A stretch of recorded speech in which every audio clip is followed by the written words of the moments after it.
Hannah Bowman, welcome to Intermission Interview. Thank you. I'm so delighted to be here. So, how many years have you been in the show? This will be my 4th season. Wow. And you've been in all sorts of musical things around Bardstown for most of your life. What took you so long? Well, I will say that when I was a kid, I did audition for the Stephen Foster story, but the timing wasn't right. So whenever Johnny called me up and said, "It's your time," I was like, yes! So I've always wanted to be on the stage, so I'm just like so thrilled. And they're going to have to pry the Stephen Foster story away from me with my cold, dead hands. Fantastic. What is your favorite part about the Stephen Foster story? Oh, definitely the history and the legacy of how long it's been playing in Bardstown. I grew up in Bardstown, so this is very important to me. I grew up seeing it coming every summer. And then I will also say the beautiful costumes that Charlotte has been working on and many other seamstresses before her. This is actually a brand new dress this year that I get to wear. And I just remember seeing it when I was a little girl and just being so enthralled with how beautiful everything looked on stage.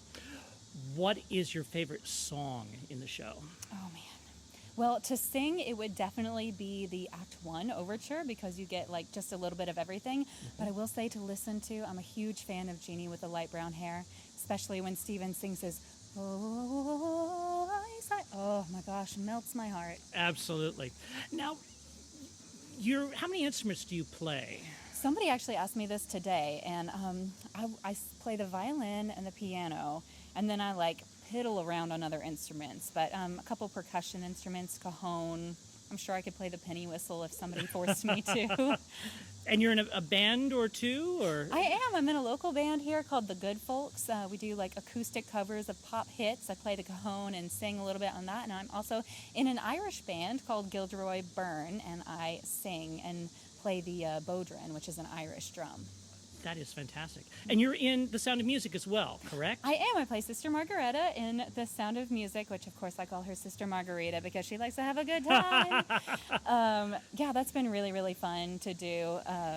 Just getting to be part of like a women's ensemble, which is something that you don't necessarily get all the time in musical theater.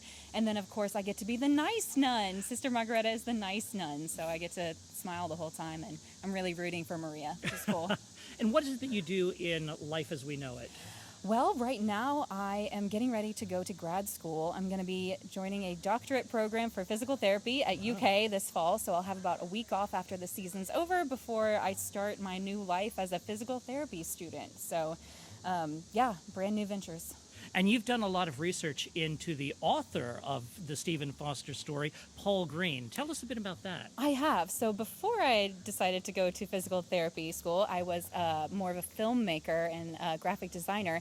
And my biggest project to date has been a documentary about Paul Green, as you said, the author of the Stephen Foster story and many other wonderful plays. I created a documentary which is called The Playmaker. It's available on pbsnc.org. It's about an hour, a little bit more than an hour long, and it talks about Paul Green's work as a social justice advocate, especially when it comes to race.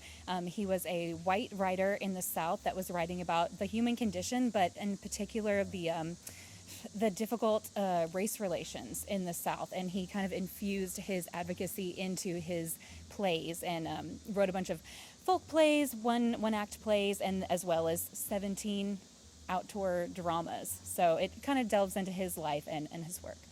What would you say that, based on your research of Paul Green, what would he say about some of the ways that the Stephen Foster story has updated its script?